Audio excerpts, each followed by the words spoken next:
Vamos conversar agora sobre a vida depois da bariátrica. Como saber se o prazer, por exemplo, de comprar roupas, de ter uma vida social um pouco mais agitada e ter prazer com o sexo, se tudo isso não virou vício? Hoje, infelizmente, há registro de pessoas que aumentam, por exemplo, o consumo de bebida alcoólica. Vamos falar sobre isso? Comigo aqui dois especialistas, dois amigos queridos também, a Alessandra Matar, que é psicóloga, e o Dr. Luiz Augusto Matar, que é cirurgião, e você pode fazer perguntas pra gente. E antes de começar a fazer pergunta, deixa eu trazer o caso aqui de uma telespectadora nossa. Ela é assídua, a Fabíola, do bairro Mansur, diz que há 5 anos, eu vou até tentar mostrar para os meninos aqui, a dona Fabíola, que fez cirurgia. Posso mostrar para você aqui, Rodriguinho?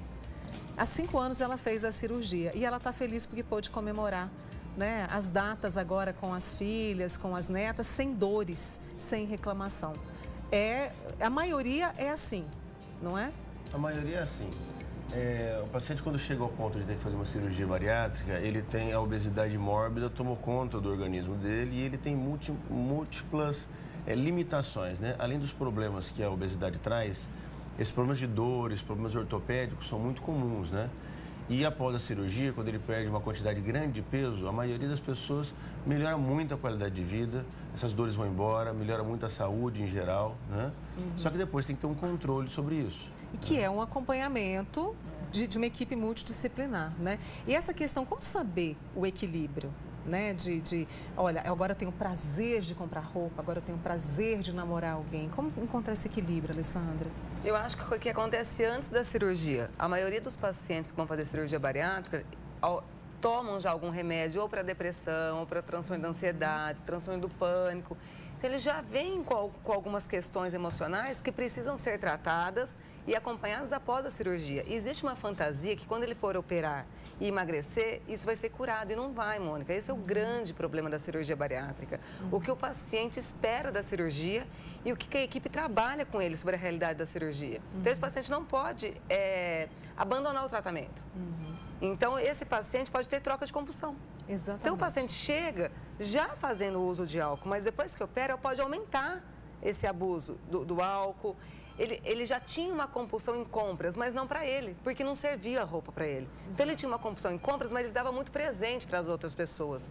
A hora que ele emagrece, essa paciente cabe nela, né, as roupas que ela gosta, ela começa a ter compulsão para ela também.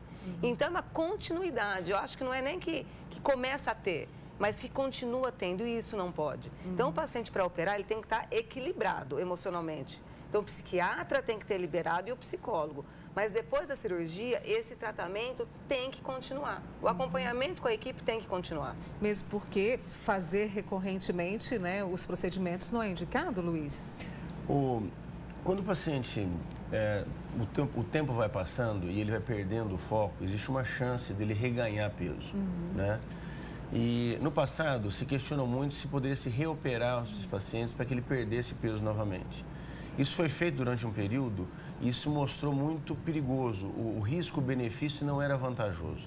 Então hoje a gente oferece possibilidade de tratamento para reganho de peso apenas endoscópicos, né? Onde é menos invasivo e você altera pouco essa anatomia, modificando pouco a vida dessa pessoa, levando a pouco risco. Tem perguntas, muitas perguntas chegando aos nossos especialistas aqui. Mônica não colocou o nome. Estou deprimida, fiz bariátrica há 8 anos, estou engordando. Socorro. O que vocês duas podem falar para ela? É o caso que mais está assustando a gente. Eu falo que a gente vai em congresso hoje, não se fala mais de novas técnicas, de equipe multidisciplinar, isso é básico, que tem que ter equipe, que o cirurgião tem que ter uma equipe multidisciplinar dentro da clínica dele, isso já todo mundo sabe. O problema é reganho de peso. É o paciente que vai fazer a cirurgia e que volta a ganhar. Às vezes ele tem o reganho e volta a ter o peso inicial dele. E eu fiquei pensando nisso, eu falei, com certeza eu preciso ajudar as pessoas que estão em casa, porque a pessoa que tem reganho de peso, ela está muito mais deprimida do que ela estava quando ela entrou no meu consultório para operar. Porque é a segunda vez que ela vai falha. Então, com ela some da equipe, por vergonha. Vergonha de voltar e falar, eu errei de novo, eu preciso de ajuda. Então, a primeira coisa é, volte para a sua equipe. O que faz o paciente ter reganho de peso é ele se distanciar da equipe. Vou te dar um exemplo. Nós operamos, em média, 45 a 50 cirurgias mês e temos 5.000 pacientes operados. A gente tem um grupo de apoio há 14 anos, gratuito. para todos os pacientes operados, nossos de outras equipes que operaram em outras cidades que moram em Uberlândia. Há 14 anos. Sabe quantas pessoas dos 5.000 operados nossos vão no grupo? 20, 30 pessoas. Nossa. E essas 20, 30 pessoas, sabe como que elas estão? Magras. Tão bem, Por quê? né? Porque a pessoa que está com reganho, ela não está na equipe, ela se perdeu. Ela se perdeu, ela parou de tomar remédio, ela parou de fazer terapia. Essa é a grande questão. É o resgate que a gente tem que ter com esses pacientes. Então, não fique em casa. Busquem ajuda, né? É de graça, Mônica, o grupo. A vida depois da bariátrica, a gente está falando sobre isso aqui hoje no Manhã Total, né? E como saber se quem fez trocou o prazer de comer por algum outro tipo de compulsão. Com a gente, vou apresentar novamente a Alessandra Matar, que é psicóloga, e o doutor Luiz Augusto Matar, que é cirurgião. Deixa eu trazer aqui o caso da nossa amiga Ana Cláudia, vou até mostrar a foto para ela. Ela fez a bariátrica e ela quer tomar café toda hora. E, além disso, ela quer saber se é um vício, né? E queria também saber se ela sente muito sono depois das refeições. Depois que ela fez a bariátrica, ela passou a sentir mais sono. Vocês dois podem ajudar a nossa amiga, eu vou mostrar as fotos enquanto isso. Então, o café tem que tomar um certo cuidado, né? A primeira pergunta, se pode ter virado um vício? Sim, pode ter virado uma compulsão pelo café, né? O café, no estômago pós-operado, ele pode trazer alguns malefícios à mucosa do estômago, causando erosões, úlceras. Então, não é que é proibido tomar café, mas tem que tomar um pouco de cuidado e ingerir o café sempre após ter comido alguma coisa, para que esse café não entre em contato direto com a mucosa do estômago vazio, né? A outra pergunta foi? O sono depois do almoço. Muito sono, ela percebeu isso. Dependendo do tipo de cirurgia que ela fez e aí o tamanho da emenda do estômago para o intestino, esse alimento pode passar mais rapidamente do estômago para o intestino. E dependendo do tipo, da quantidade de partículas, se é um alimento muito doce, se é um alimento muito gorduroso, isso pode levar um deslocamento de líquido para dentro do intestino e isso faz cair um pouquinho a pressão e dá um pouco de sonolência. Então tem que ser examinado esse estômago, tem que ver se ele está adequado, tem que ver o tipo de alimentação que ela está ingerindo. Se ela está ficando muito tempo sem comer, também isso pode acontecer. O ideal é que ela coma de 2 em 2 horas alguma coisa sólida, né? Então é uma questão mais de orientação profissional. E pode ser o vício, o café? Pode sim, né? Pode sim, mas o que mais me assusta hoje é o álcool. Eu tenho até uma pesquisa aqui, gente, que nós fizemos do ano passado. Olha, cerca de 19% das pessoas adquiriram um transtorno de uso do álcool. Foi uma pesquisa que saiu ano passado. Será que desenvolveram ou já tinham? Já tinham e aí, exatamente, né? foi o que a Alessandra falou. O álcool é uma questão complicada hoje em dia, porque quando você define o usuário de álcool social e aquele usuário de álcool que é preocupante, a linha é tênue, né? E muitas vezes numa entrevista pré-operatória isso não fica muito claro, né? Nem para o cirurgião e nem para o psicólogo. Então isso é uma coisa que tem que tomar cuidado, né? Mas sem dúvida chama muita atenção esse aumento. E tem que ter acompanhamento, o paciente não pode achar que a cirurgia já curou ele de tudo. Não, a obesidade é multifatorial. Então, os fatores emocionais que fizeram ele ficar obeso mórbido estão ainda instalados nele. E ele precisa trabalhar isso e fortalecer isso. Porque o álcool, a compulsão por sexo, o uso de drogas é uma fuga da realidade. É uma válvula de escape que vai continuar. Já não, às vezes era a comida. Exato. E agora deixou de ser a comida. Então, tem que tomar muito cuidado com esse paciente. Esse paciente tem que estar muito próximo. E se esse paciente pede o acompanhamento da equipe, ele tem reganho de peso. Então, é um ciclo, né? vicioso e muito ruim para o paciente. Não adianta ter técnicas. Hoje existe uma técnica que chama endostura gástrica, que é a redução de estômago por endoscopia. Os cirurgiões foram para Estrasburgo, o Luiz, lembra, foi para lá, trouxe essa técnica. Não adianta o paciente sair. A gente tem paciente que está vindo de Boston, de Macapá, de qualquer lugar do Brasil ou do mundo para fazer endostura gástrica com o Luiz, com quem seja, né, que seja capacitado e não mudar de vida e não ter o acompanhamento. É uma fantasia isso. A endossutura gástrica, o plasma de argônio, tudo que procedimento endoscópico para o reganho de peso é uma segunda chance, Mônica, para começar de novo direito. E posso falar o principal? A família tem que comprar a ideia. Opa, isso é bom. Esse papo bom com a Alessandra e com o doutor Luiz, deixa eu ver com a Vasti agora, que a gente conversando, a gente fez pesquisa, gente, mas é muito interessante. E nós vimos, né, a gente separou algumas experiências de pessoas que fizeram a bariátrica. Oi, Vasti, está acompanhando aqui o papo?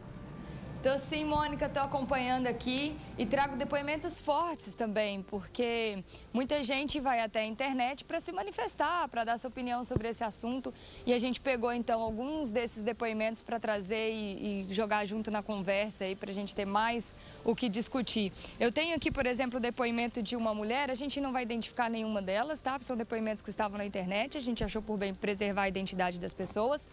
Mas ela diz o seguinte: o fato de caber em uma calça 44, 42, 40, uma calça menor, era uma super novidade para mim.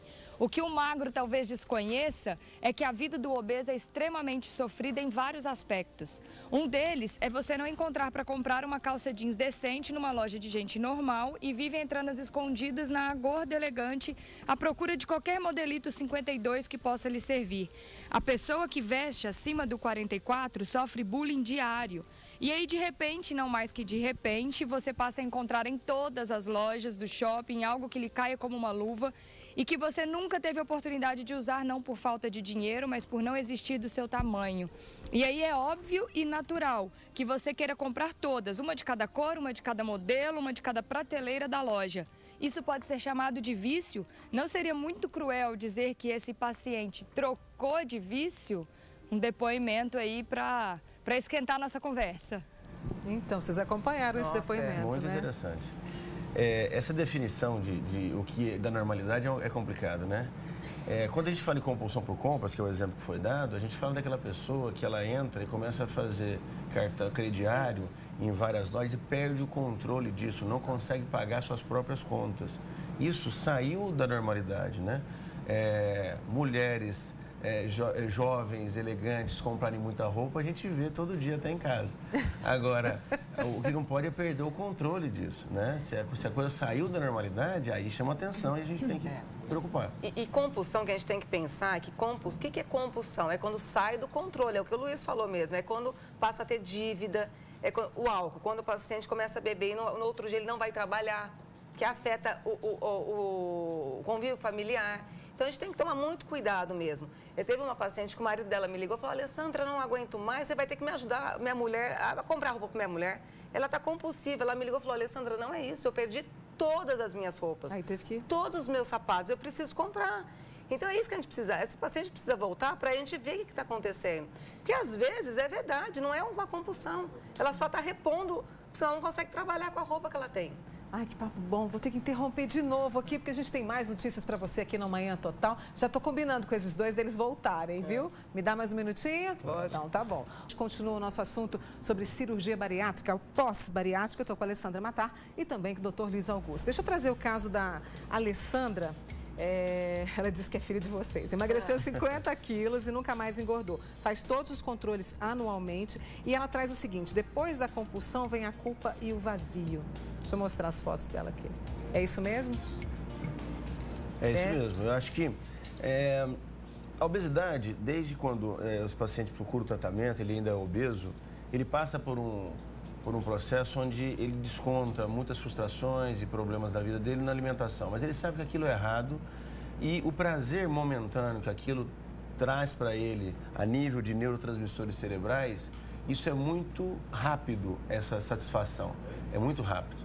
E após essa satisfação, o que vem é exatamente essa culpa de ter exagerado, de ter abusado, sabendo que ele deveria estar numa dieta. Então, essa culpa é muito mais prolongada do que aquele prazer momentâneo que ele tem na ingestão de alimentos calóricos, né? Isso pós-bariátrica, uma vez que ele não consegue ingerir essa quantidade toda, ele acaba desviando essas compulsões, como a gente comentou aqui. E qualquer tipo de compulsão, que ele tenha a noção que aquilo está fora de controle, traz para ele um sentimento de que ele está errado, né? E isso faz ele sofrer novamente, como acontecia antes dele fazer a cirurgia. Ele se sente fracassado, não é? Ele se sente fracassado, mas a equipe está lá para isso, Mônica. A gente está lá a todo momento esperando os nossos pacientes. No WhatsApp, no consultório, nos grupos. O grande problema é, esse paciente precisa voltar. A gente vai ajudar ele. Fica mais leve quando ele tem acompanhamento do que sozinho. A Alessandra, eu tenho um orgulho absurdo dela, demais, né? Ela eu não consigo não mostrar a Alessandra durante a minha consulta pré-operatória. Eu preciso mostrar, olha, dá certo. É só fazer direito, é só ter o acompanhamento. A lei é excepcional. Então, dá para fazer cirurgia bariátrica? Dá para ser feliz, dá para ter saúde? Dá. Mas não adianta colocar só no cirurgião. Pode ser o melhor cirurgião, mas tem que ser o melhor paciente também. O time tem que estar completo para ganhar o jogo.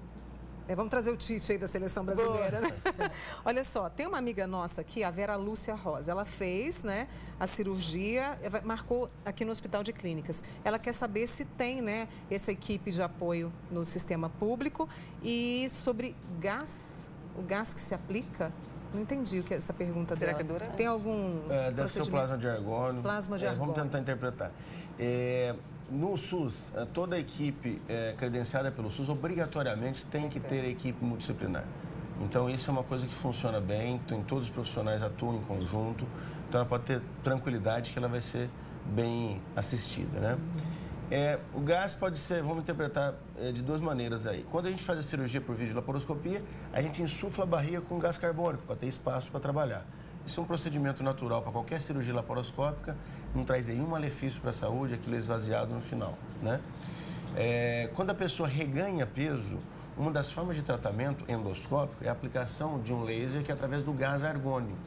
Então, através de endoscopia, a gente faz uma fulguração, a gente queima a emenda do estômago e intestino e aquilo cicatriza fechando, fazendo com que o esvaziamento do estômago fique mais lento. Então, a pessoa tem uma saciedade, uma menor quantidade de alimento. Isso são técnicas que podem ajudar esse paciente, aquele que reganhou peso, né? A grande questão do paciente, ele não volta e ele tem vergonha, é porque quando ele vai para a cirurgia bariátrica, ele vai porque tudo falhou. E ele fala, se eu cheguei até aqui, é porque a cirurgia bariátrica é a minha última opção, porque a cirurgia bariátrica é a cura da obesidade. E não é assim. A cirurgia bariátrica é mais um tratamento que pode falhar. E essa falha pode ser por falha do paciente, pode ser por falha técnica, a cirurgia pode ter acontecido alguma coisa errada, tem que ser avaliado. Quer dizer, ele precisa voltar e a gente tem que analisar o que aconteceu.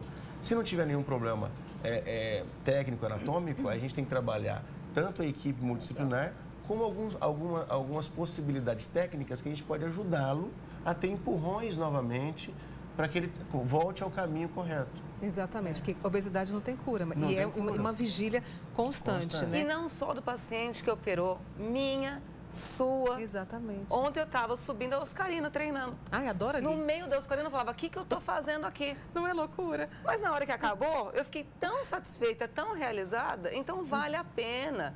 E é ruim o ir, mas na hora que vai é tão gostoso e na hora que acaba é maravilhoso. Então, o que eu faço agora é um convite para todo mundo. Não é fácil para ninguém. Eu estou magra, eu não sou magra. Exatamente. Eu faço por isso. Os pacientes entram no meu consultório, a primeira pergunta, Alessandra, você é operada? Não, não sou operada. Então, me dá a fórmula que você é magra. Não tem fórmula. Não tem fórmula. Deixa eu trazer a Carmen Lúcia aqui de Monte Carmelo, fez bariátrica há 5 anos e meio, seguindo orientações, e porque meu principal vício é a vida, que flui melhor em todos os sentidos. Disposição, vaidade, alegria, viver com prazer. E ela disse isso, né? Seguir. Para a gente poder encerrar essa nossa conversa, já vou remarcar com os 2 especialistas para que eles voltem, fechando aqui com esse exemplo que é a Carmen. Alessandra, Luiz, muito obrigada, tá? Nossa, a gente vai remarcar a data, tá bom? Para vocês voltarem. E a você também, que nos acompanhou aqui no Manhã Total, muito obrigada pela sua companhia, pela sua participação, por me ajudar aqui nas entrevistas.